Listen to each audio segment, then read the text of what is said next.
예, 증시 주말에 한 번씩 정리해보는 시간을 갖고 있죠. 오늘 브리핑 시작하겠는데요. 이번 주 시장 전체적으로 본다라면은 좀 약한 그런 모습이었죠. 특히 나스닥이 6일 중에서 5일 하락하는 최근 들어서 그런 모습을 보이고 있는데, 뭐 금융지표 전반적으로 보면 달러, 국채금리, 그리고 국제유가 올랐습니다. 물가 부담되고 긴축 부담이 컸다라는 거죠. 그러다 보니까 자연스럽게 나스닥이 S&P 500보다 더 부진한 그런 모습을 보였고요. 주요 종목으로 보면 마이크론 테크놀로지가 4% 빠지고 테슬라가 3.6%, 표면적으로는 올라갔다 이렇게 보이겠지만 주말에 5% 빠졌잖아요.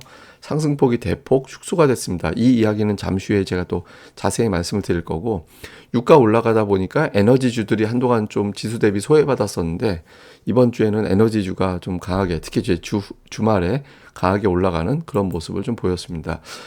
시장이 조금 긴장도가 높아지고 있는 게, 물가 관련된 데이터들이 나올 때마다 투자자들을 기대하고 좀 달라지고 있어요. 일단 미시건대 관련된 데이터, 소비자 심리지수 나왔는데 소비자 심리지수가 올라가고 있습니다. 그러니까 보시면 56.8에서부터 시작해서 59, 64, 66까지 올라가고 있잖아요. 그러니까 물가가 진정되면서 소비 심리가 좋아지는 거는 긍정적인데, 뭐 소비 좋아서 뭐 경착륙 가능성 낮아지고 있다, 이거는 다행인 거잖아요. 근데 문제는 이제 물가죠. 그러니까 1년 기대 인플레이션이 올라갔어요. 그러니까 계속 하락하고 있었거든요. 5.0에서부터 4.9, 4.4, 급기야 지난달에는 3.9까지 빠졌었는데 이게 다시 4.2로 올라가 버렸습니다. 이게 이제 좀 크게 숫자가 작게 보이실까봐 크게 키워서 보여드리면 1월에 3.9, 2월에 4.2. 지금 나오고 있는 수치들이 물가 관련된 데이터들이 계속 올라가고 있는 상황이 생긴 거잖아요. 그러다 보니까 다음 주 CPI가 좀 안 좋을 수도 있겠다. 안 좋게 된다라면 상반기 금리 인상 중단 끝. 그다음에 금리 인상 중단, 하반기에 금리 인하, 이런 차원 문제가 아니라 이제 이렇게 되면은 계속해서 고금리 상태가 유지되지 않을까? 그러니까 이런 걱정을 하게 된 거죠. 그러니까 실제로 이제 금리도 이런 부분들을 반영하고 있는 게, 10년물 국채 금리 계속 올라가고 있고 2년물 금리도 계속 올라가고 있잖아요. 그러니까 10년물 금리는 모기지 같은 대출 금리를 이제 보여주는 거고, 2년물 금리는 연준의 기준 금리를 보여주는 거잖아요. 그러니까 앞으로 계속 연준은 금리 생각했던 것보다 더 올릴 것 같다, 이런 분위기가 커지고 있고, 그렇게 되면서 시중 금리도 계속 따라서 올라가겠구나. 대출 받을 때 이자를 더 많이 내야 되고 이러면 경기 회복, 소비 이런 것들이 어려워질 수도 있겠는데, 이런 걱정을 하게 된 거죠. 그래서 오늘 나온 이제 물가 관련된 데이터가 투자자들을 또다시 한번 불안하게 만든 겁니다. 그러다 보니까 그 미국의 올해, 그러니까 7월 기준 이제 기준 금리가 어떻게 변할까, 이걸 봤거든요. 그러니까 한 번도 안 올릴 것 같다. 이제 지금보다 한 번도 안 올릴 거야. 이거 아예 0% 됐고요. 한 번 올릴 거야. 9.7%. 이게 일주일 전에는 33%였어요. 한 번 올릴 거야가. 그다음에 두 번 올릴 거야가 일주일 전에 50%였거든요. 근데 지금은 이제 42%, 별 차이가 없는데, 세 번 올릴 거야가 확 올라갔어요. 12%밖에 안 되던 게 40%. 그러니까 투자자들이 금리를 지금 3월로 끝내는 게 아니라 두 번 또는 세 번 올리겠구나, 이런 쪽으로 가버렸고 연말에는 금리를 안 내리겠구나, 이런 분위기가 되는 겁니다. 그래서 지금 투자들이 이제 금리에 대한 스트레스를 갖게 됐고, 이게 이제 좀 나스닥이 좀 밀리는 그런 이유로 작동을 했던 것 같습니다. 근데 사실은 제가 보기에는 나스닥 빠진 거 오늘 뭐 금리 때문이 아닌 것 같아요. 테슬라하고 엔비디아 때문이라고 보거든요. 테슬라가 200달러 넘어갔다가 지금 오늘 5% 빠졌잖아요. 그래서 이제 196달러까지 빠졌는데, 뭐가 이슈가 됐냐면, 슈퍼차저, 이제 테슬라 고객들한테 제공되는 서비스죠. 전 세계적으로 400개 이상의 충전기를 가지고 있다라고 이제 광고를 하고 있잖아요. 근데 이 이제 슈퍼차저를 갖다가 미국 당국에서 다른 자동차에도 이제 충전이 가능하도록 해라. 그러니까 이걸 이제 지금 이제 강제적으로 하기 위한 어떤 조치를 취할 거다라는 보도가 나오고 있습니다. 그러니까 이렇게 되면 이제 테슬라 입장에서는 이게 테슬라 구매하는 중요한 이유 중에 하나, 또는 서비스 중에 하나라고 생각을 하는데, 좀 다른 차 사도 여기서 충전할 수 있다. 무려 이제 전 세계 4만 개나 이상 깔려 있는 거를, 이걸 갖다가 이제 다른 차들이 맘대로 이용할 수 있다. 그러면 사람들 입장에서 그냥 맘대로 써도 되겠네, 다른 차 사도 되겠네, 그러니까 이런 판단을 할 수 있게 되는 거잖아요. 물론 이 자체가 수익 사업이 될 수도 있겠죠. 근데 테슬라는 이 수익 사업 이거보다는 자동차를 많이 파는 게 중요하잖아요. 근데 이제 바이든 정부도 이거를 양보하기는 어렵죠. 왜냐하면 2030년까지 자동차 생산량의 50% 정도를 전기차로 만들려고 하는데, 문제는 사람들이 충전소가 없으면 전기차 살 이유가 없잖아요. 예, 그래서 이걸 바이든은 이걸 갖다가 이제 테슬라가 보유하고 있는, 또는 다른 전기차 회사들이 보유하고 있는 시설들을 다 활용을 하려고 하는 거죠. 만약에 이거를 안 쓰게 한다? 그러면 보조금 안 줘. 뭐 이런 식의 조치를 취한다라는 보도가 나왔거든요. 그래서 오늘 이런 것들을 포함해서 또 많이 올라서 주가가 많이 빠진 것 같다. 그러니까 이런 어떤 주장들이 나왔습니다. 근데 다만 지난주에 머스크하고 백악관 측 인사들하고 미팅이 있었거든요. 그러니까 그 자리에서 이것도 논의가 됐다라는 거예요. 보도에 의하면. 그러니까 논의가 된 걸로 추정이 된다라는 거죠. 정확하게 얘기하면. 그래서 이게 뭐 새삼스럽게 나온 재료도 아니고 백악관 논의가 나왔다라는 것 자체가 지난주에 이미 알려진 상황이기 때문에 이것 때문에 뭐 하락이 시작된다라기보다는 그냥 많이 올라서 저점 대비 2배 이상 올랐으니까 여기다 한바탕 사이클 끝내야지. 그러니까 이런 차원의 매도가 나왔고 이게 이제 테슬라를 급락시켰고 주도주였던 테슬라가 빠져? 그러면 나스닥은 올라가기 힘들겠는데 이런 어떤 분위기가 만들어진 걸로 현재까지는 보여집니다. 자, 주식시장에 대한 주요 이제 뭐 금융권의 발언들 보면 에릭 스터너라는 사람은 투자자들이 파월의 발언 중에서 너무 좋은 것만 봤다. 디스인플레이션이라는 발언만 받고 갈 길이 멀다라고 얘기했던 거는 왜 읽지 않았을까? 지금 그 후폭풍을 겪고 있는 거다. 이런 발언을 했고요.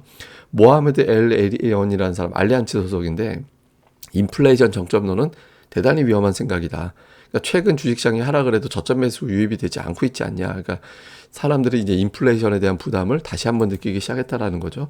그다음에 카림 채티드라는 사람은 경제와 노동이 여전히 강하다. 뭐 좋게 보면 경제가 좋다라는 건데 안 좋게 보면 인플레이션 잡히는데 시간이 오래 걸릴 것이다라는 거를 사람들이 알아야 된다라는 거죠. 근데 이제 긍정적인 발언도 있었어요. 예, 플랭크 그랜츠라는 사람은 대부분 종목들이 200일선 위에 있다. 그러니까 그렇기 때문에 지금은 심리가 아직은 좋다. 그래서 이제 뭐 이렇게 부담스럽게 아주 안 좋다라는 쪽으로 해석할 필요는 없지 않나? 이렇게 이제 낙관적인 분석도 일부는 있었습니다. 근데 전체적으로는 이번 주 내내 금리, 긴축 이거에 대한 어떤 부담이 다시 커졌던 한 주였다. 이렇게 보시면 되겠습니다.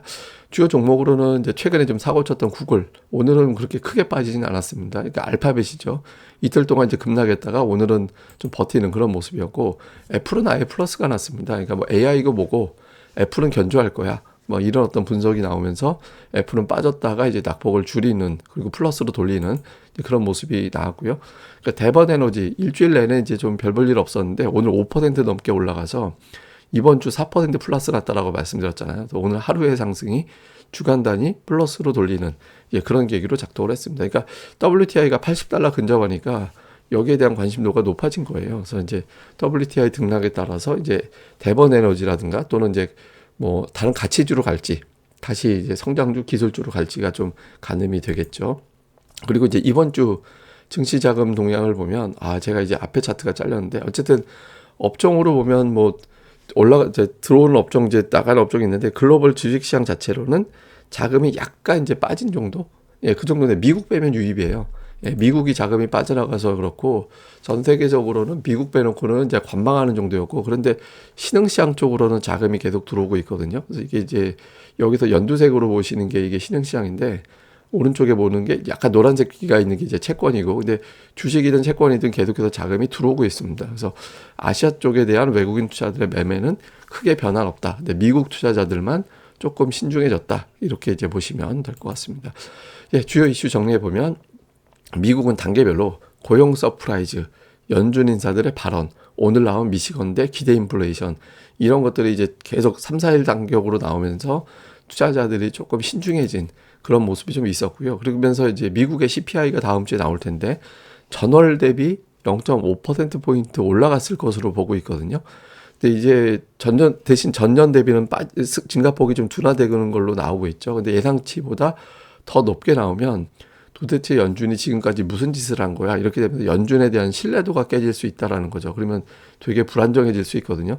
금리 올렸는데 인플레이션을 못 잡아? 이렇게 분위기가 되면 좀 주식시장 이상해질 수 있습니다. CPI에 대한 주목도가 커졌고 그리고 제가 이제 이 구도를 계속 말씀드렸잖아요. 아마존, 구글, vs 뭐 테슬라 또는 뭐 애플 vs 테슬라 뭐 이런 거 이제 계속 말씀드렸잖아요.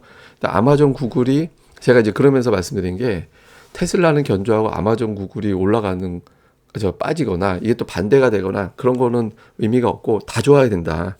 근데 지금 이 구도가 하나가 괜찮으면 다른 쪽이 빠지고 이런 구도가 되고 있잖아요. 그래서 이게 이제 진정이 돼야겠죠. 그래서 다음 주에는 약점 없이 이게 뭐 AI가 됐든 테슬라가 됐든 이제 양호한 그런 모습들이 나오는지가 되게 중요하다고 봐야 됩니다.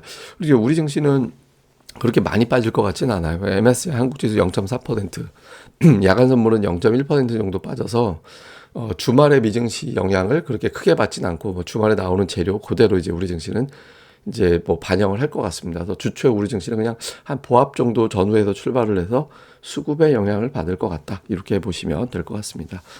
예, 그럼 또 주말 잘 보내시고요. 저는 또 다음에 뵙겠습니다. 그리고 저희 고릴라 리서치 카페도 많이 와주시고 좋은 자료도 많이 올려주세요. 여기서 이제 그 오늘의 증시에서 올려드리는 제 브리핑, 그 다음에 이제 데이터들, 이제 이런 것들을 좀 많이 봐주시고 직접 또 올려주시고요. 그다음에 이제 증권사 이런 어떤 데이터들도 많이 올려주시면 도움이 될 것 같습니다. 그리고 이제 리서치 가입 안내는 여기 2월에 돼 있고 2월에도 이제 동일한 혜택 드리고 있으니까 이제 많이들 또 관심 부탁드리겠습니다.